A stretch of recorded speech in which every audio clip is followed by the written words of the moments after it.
역대상 11장 10절부터 19절 말씀 마음을 집중하시고 함께 읽어보십니다. 다윗에게 있는 용사의 우두머리는 이러하니라. 이 사람들이 온 이스라엘과 더불어 다윗을 힘껏 도와 나라를 얻게 하고 그를 세워 왕으로 삼았으니 이는 여호와께서 이스라엘에 대하여 이르신 말씀대로 함이었더라. 다윗에게 있는 용사의 수요가 이러하니라. 학몬 사람의 아들 야소부암은 30명의 우두머리라. 그가 창을 들어 한꺼번에 300명을 죽였고 그 다음은 아와 사람 도도의 아들 엘르아살이니 세 용사 중 하나이라. 그가 바스담밈에서 다윗과 함께 있었더니 블레셋 사람들이 그곳에 모여와서 치니 거기에 보리가 많이 난 밭이 있더라. 백성들이 블레셋 사람들 앞에서 도망하되 그가 그 밭 가운데 서서 그 밭을 보호하여 블레셋 사람들을 죽였으니 여호와께서 큰 구원으로 구원하심이었더라. 30 우두머리 중 세 사람이 바위로 내려가서 아둘람굴 다윗에게 이를 때에 블레셋 군대가 르바임 골짜기에 진쳤더라. 그때에 다윗은 산성에 있고 블레셋 사람들의 진영은 베들레헴에 있는지라. 다윗이 갈망하여 이르되 베들레헴 성문 곁 우물물을 누가 내게 마시게 할꼬 하며 이 세 사람이 블레셋 사람들의 군대를 돌파하고 지나가서 베들레헴 성문 곁 우물물을 길어가지고 다윗에게로 왔으나 다윗이 마시기를 기뻐하지 아니하고 그 물을 여호와께 부어드리고 이르되 내 하나님이여 내가 결단코 이런 일을 하지 아니하리이다. 생명을 돌아보지 아니하고 갔던 이 사람들의 피를 어찌 마시리까 하고 그들이 자기 생명도 돌보지 아니하고 이것을 가져왔으므로 그것을 마시기를 원하지 아니하니라. 세 용사가 이런 일을 행하였더라. 아멘.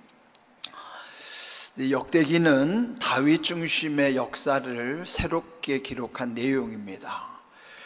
그런데 이 다윗과 지금 앞에서 10장에서 비교됐던 인물, 그 첫 번째 왕 사울입니다.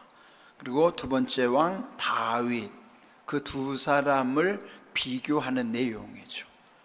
우리도 우리 인생 살다 보면은 비교할 수도 있지만 비교 당할 때도 있어요.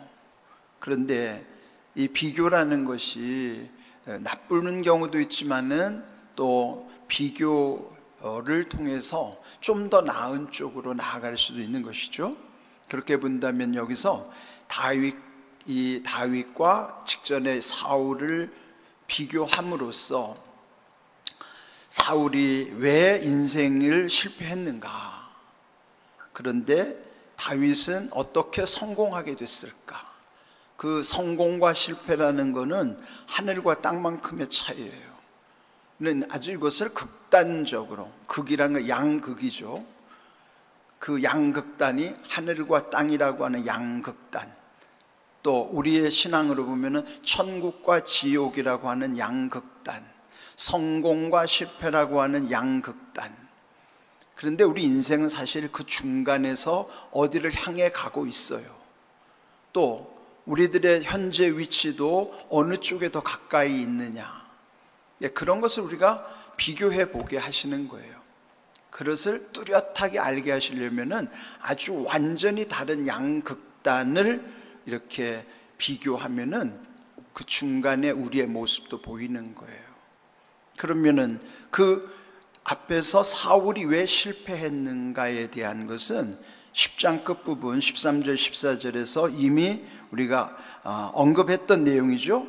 사울이 결국은 비참하게 죽을 수밖에 없었던, 그래서 그 길보아 전투에서 자기 세 아들과 그가 한날에 죽임을 당하게 되는 끔찍한 일, 그 까닭을 10장 13절에서는 사울이 죽은 것은 여호와께 범죄하였기 때문이라 그랬고요.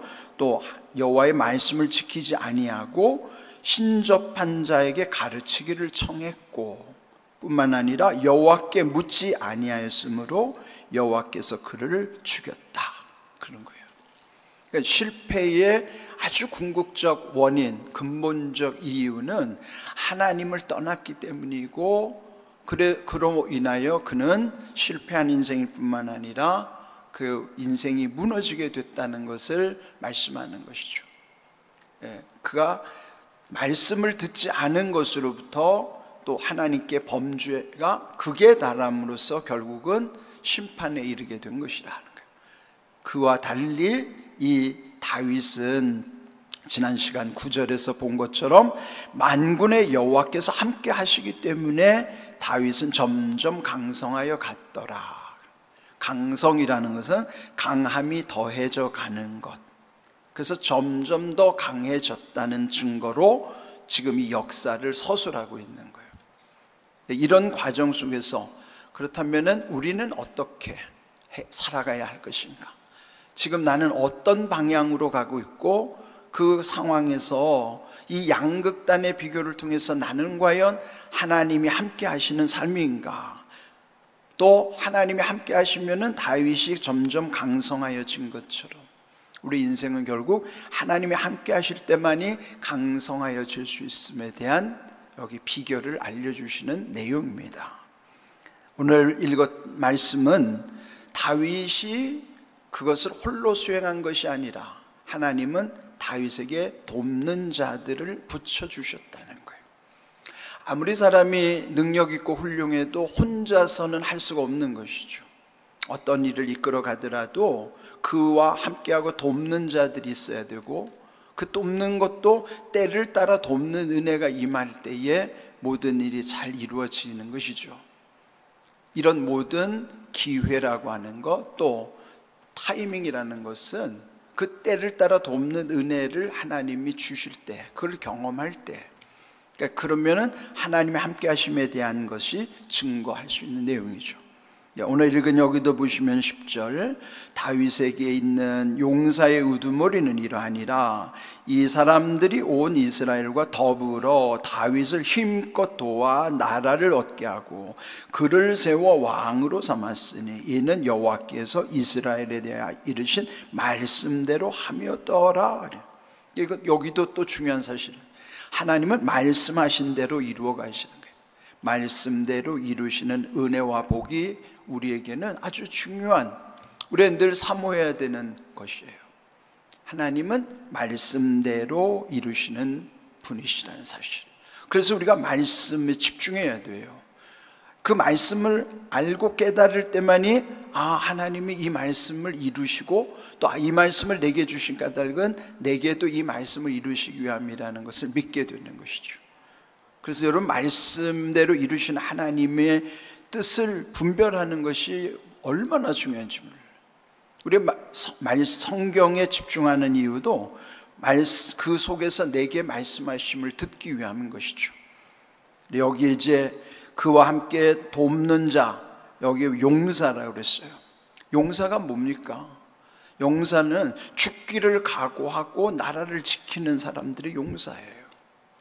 그러니 다윗의 이 나라를, 이 지금 죽기를 각오하는 이 용사들과 함께함으로써 그들이 다윗을 힘껏 도와줬고 나라를 얻게 했을 뿐만 아니라 그를 세워 왕으로 삼게 하셨다.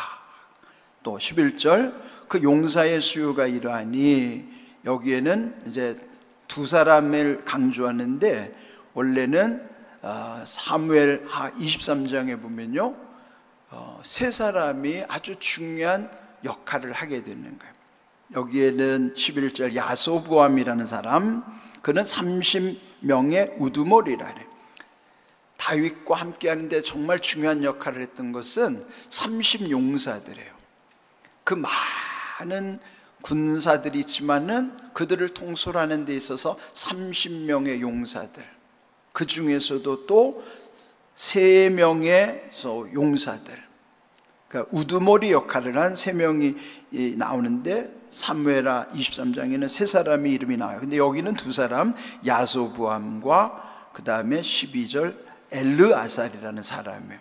이들을 세 용사 중에 하나라 이렇게 일컬었거든요.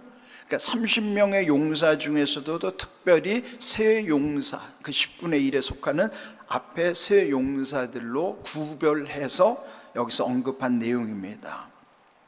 네, 이와 같이 각각이 또 하나님이 주시는 능력 가운데 다윗을 돕게 하시는 것입니다.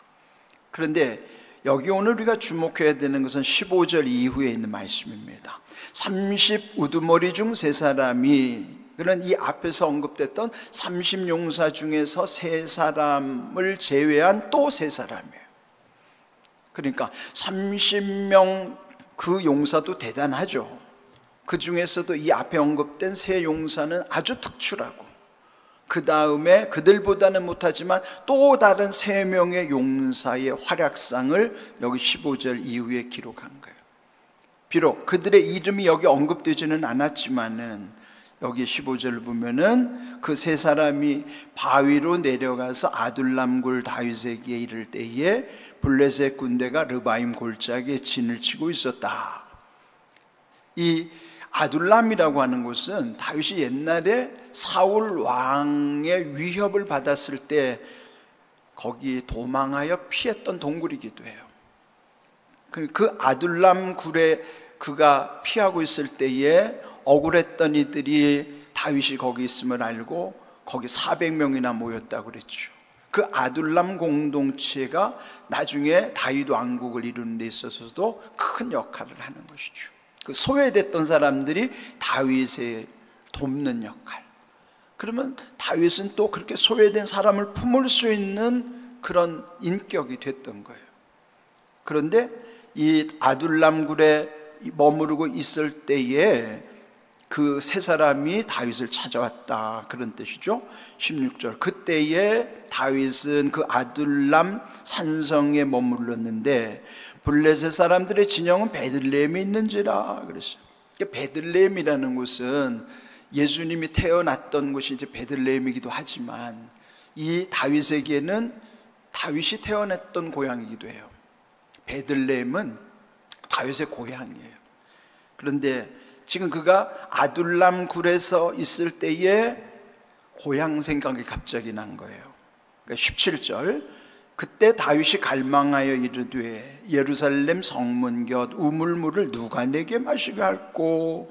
이것은 그 다윗의 갈망 가운데 무의식적으로 나온 말이에요. 갈망이라는 건요, 갈은 갈급하다는 뜻이고 망은 소망이라는 뜻. 어떤 소망에 대한 갈급함이 갈망이에요. 그러면은 우리도 뭔가 내가 평소에 내 마음 깊은 곳에 있는 것은 무의식적으로 내 입에 나도 모르게 나올 때가 있잖아요. 그러니까 지금 다윗이 누가 내게 마시게 할꼬, 그는 자기 어릴 적에 고향 그 베들레헴 그 성문 곁에 우물물이 떠오른 거예요. 지금 이 아둘람 굴에 있으면서 마실 물이 그렇게 썩 만족하지가 않으니까 이제 그때 이 자기도 모르게 어릴 적부터 그렇게 그렇게 마셨던 그 베들레헴 성문 곁 우물물이 생각나서 누가 내게 마시게 할꼬, 무의식 중에 그렇게 말한 거를 여기를 방문했던 세 용사가 무심코 흘려버리지 않고 귀담아 들은 거예요. 그는 그냥 흘려버릴 수도 있어요. 그런데 이 세 용사는 이 다윗의 메시지에 반응을 한 거예요. 아, 우리의 주인 다윗이 어릴 적 고향에서 마셨던 그 우물물이 이렇게 그리웠구나. 그래서 그때 그 베들레헴이라는 곳은 블레셋 진영에 있었기 때문에 즉 적군이 주둔하고 있는 곳이에요. 그러니까 베들레헴에 가서 그 우물물을 퍼온다고 하는 것은 쉽지 않아요. 적진을 돌파해야 돼요. 그들 몰래 가서 그 물을 길어와야 하는 거예요. 위험하죠. 그런데 그들이 이 다윗의 갈망을 알고 여기 18절, 이 세 사람이 블레셋 사람들의 군대를 돌파하고 지나가서 베들레헴 성문 곁 우물물을 길어가지고 다윗에게 왔어요. 그때 다윗이 어떻겠습니까? 그거를 뭐 자기가 진심으로 말한 것도 아닌데도 이들이 그를 흘려버리지 아니하고 그를 깊이 새기고 생명을 걸고 적진을 돌파해서 그 물을 길어온 겁니다. 그때 18절 끝에 보면은 다윗이 마시기를 기뻐하지 아니하고 그 물을 여호와께 부어드렸다. 이 귀한 물을 마실 수가 없는 거예요. 그들이 목숨을 걸고 가서 떠온 물을 내가 이거 어떻게 마시나. 그러면서 오히려 하나님께 부어드렸다. 너무 귀해서. 여러분, 이렇게 너무 귀하면은 먼저 하나님 생각나세요? 다윗은 하나님을 먼저 생각한 거예요. 너무 귀하니까. 그래서 도저히 마실 수가 없어요. 그래서 그 물을 하나님께 영광을 돌리면서 부어드리고 19절 이르되 내 하나님이여 내가 결단코 이런 일을 하지 아니하리이다. 생명을 돌아보지 아니하고 갔던 이 사람들의 피를 어찌 마시리까. 그래서 물인데 지금 다윗은 뭐라 그러면 이거는 물이 아니라 피라는 거예요. 아니 물이 물이지 뭐 피가 될 수 있어요? 그런데 다윗이 그걸 왜 물로 생각하지 않고 피로 생각했어요? 그들이 목숨을 걸었기 때문에. 목숨을 걸고 떠온 물은 그게 그냥 우리가 보통 마시는 이런 물이 아니란 말이에요. 그 물은 결국은 피와 같은 가치가 있는 거예요. 그냥 물리적으로는 그냥 단순히 물이죠. 보여지는 거는 그 물이나 이 물이나 뭐 달라요. 다 같은 물이죠. 그런데 그 내막을 알고 보니 똑같은 물이 아닌 거예요. 이거는 우리 인생에서 우리가 똑같은 게 아닙니다. 누구에게인가 주어진 내 인생의 시간도 그 시간이 누구에게나 다 똑같은 게 아니에요. 여러분에게 주신 재물이 똑같은 게 아니에요. 여러분에게 주신 지식이나 소유나 관계나 그게 누구에게나 주어진 똑같은 게 아니에요. 삶의 의미에 따라서 그는 단순히 물인 것 같기도 하지만 그는 물일 수가 없고 피와 같은 가치를 지닌 것이란 말이에요. 그럼 뭐예요? 그렇게 깨달을 때 깨달은 사람만이 가치를 달리할 수 있는 거예요. 돈도 깨달은 사람의 돈은 그 단순한 돈이 아니에요. 여러분 가서 돈을 벌어도 어떤 사람은 생명수당이 담겨있는 돈이에요. 그게 돈이라는 것도 다 똑같은 돈이 아니고 시간도 다 똑같은 시간이 아니듯이 우리 인생도 다 똑같은 인생이 아니에요. 하나님을 아는 인생과 하나님을 모르는 인생은 하늘과 땅 차이란 말이에요. 지금 다윗이 그 물을 피라고 하면서 하나님께 드릴 수 있었던 거예요. 그러면서 결국 이렇게 모든 것. 그래 오늘 이 제목을 누가 내게 마시게 할꼬? 그는 자기 속에서 나온 갈망이에요. 그렇다면 오늘 이 물을 피라고 다윗이 그를 말할 수 있었던 것은 왜 그럴까요? 깨달았기 때문이에요. 그런데 예수님도요, 물이 변하여 뭐가 되게 하신 사건이 있었어요? 포도주가 되게 하신 사건이 있어요. 요한복음 2장 8절 말씀 함께, 2장 9절 말씀 함께 읽어봅니다. 연회장은 물로 된 포도주를 맛보고도 어디서 났는지 알지 못하되 물 떠온 하인들은 알더라. 근데 혼인잔치 집에 포도주가 떨어졌으니 물이 변하여 된 포도주를 그걸 이제 사람들이 마시면서도 처음 포도주보다도 이 맛이 더 맛있는 포도주라는 거를. 그런데 연회장은 몰랐어요. 누가 알았는가? 물을 떠온 하인들만 알았던 거예요. 그럼 하인들과 연회장은 어떤 차일까요? 이 하인들은 예수님이 말씀하신 대로 순종하면서 물이 변하여 포도주가 된 것을 어떻게 했다? 경험했다. 그럼 어떻게 해야지 알아요? 경험해야 아는 거예요. 다윗은 어떻게 알았어요? 깨달아서 알았어요. 하나님의 은혜는 어떻게 알아요? 깨달은 사람이 알고 경험한 사람이 아는 거예요. 물이 변하여 포도주가 된다는 것은 있을 수도 없는 일이지만 그 본질을 바꿔줄 수 있는 분은 오직 예수님밖에 없어요. 우리는 할 수 없죠. 본질을 변화시킬 수 있는 이는 오직 예수님밖에 없습니다. 그래서 예수님을 만나고 예수님이 우리를 만져주시면 우리의 본질도 변화될 수 있는 것이에요. 물을 피라고 해석한 다윗, 물이 변하여 포도주가 되게 하신 예수님, 우리에게 은혜를 알게 하시는 것은 깨달을 때와 경험할 때라는 사실. 물이 변하여 포도주가 되는 사건을 통해서, 또 물이 피라는 사실을 다윗을 통해서 우리에게 깨우쳐 주시는 사실. 그런데 여기도 중요한 것은 이 갈망, 누가 내게 마시게 할고, 이런 갈망은 모든 사람에게 다 있어요. 자기에게 갈급하고 이게 이루어지기를 바라는 소망, 그 갈망은 다윗만이 아니라 우리 개인에게도 다 있습니다. 지금도 누군가는 이렇게 탄식하는 소리를 들어야 되는 거예요. 그렇다면 하나님은 그 갈망이 없을까요? 하나님도 있어요. 우리 한번 이사야 6장 8절 말씀 읽어보겠습니다. 내가 또 주의 목소리를 들으니 주께서 이르시되 내가 누구를 보내며 누가 우리를 위하여 갈고 하시니 그때에 내가 이르되 내가 여기 있나이다 나를 보내소서 하였더니, 이사야가 하나님을 경험했어요. 성전 안에 하나님의 영광이 가득한데 그때에 이상 중에 지성소에 있는 스랍 천사가 제단의 숯불을 편 거를 그의 입술에다가 대고 입술을 찢어준 다음에 여기서 하나님이 하시는, 내가 누구를 보내면 누가 우리를 위하여 갈고, 그럴 때 이사야가 내가 여기 있나이다 나를 보내소서. 하나님의 갈망이에요. 누구를 보내면 누가 갈 것인가? 그 누가 가야 돼요? 은혜를 깨닫고 은혜를 경험한 사람이, 이 제단을 통해서 하나님의 은혜를 경험한 사람이 결단할 때에 하나님은 그를 크게 쓰시는 거예요. 이사야를 그 시대에 크게 쓰셨듯이. 이것은 말씀 앞에 결단한 사람이 결국은 쓰임받게 된다는 사실. 오늘도 여기 주신 말씀이 이렇게 우리에게 들려지는 말씀이 될 수 있도록, 오늘도 이 새벽에 이 귀한 하나님의 음성을 듣는다고 하는 게 얼마나 귀한 일인가. 여러분 오늘 이 말씀 붙잡고 또다시 하루를, 또는 우리의 일생 속에 하나님이 함께 하심을 늘 체험할 수 있기를 주의 이름으로 축복합니다. 아멘.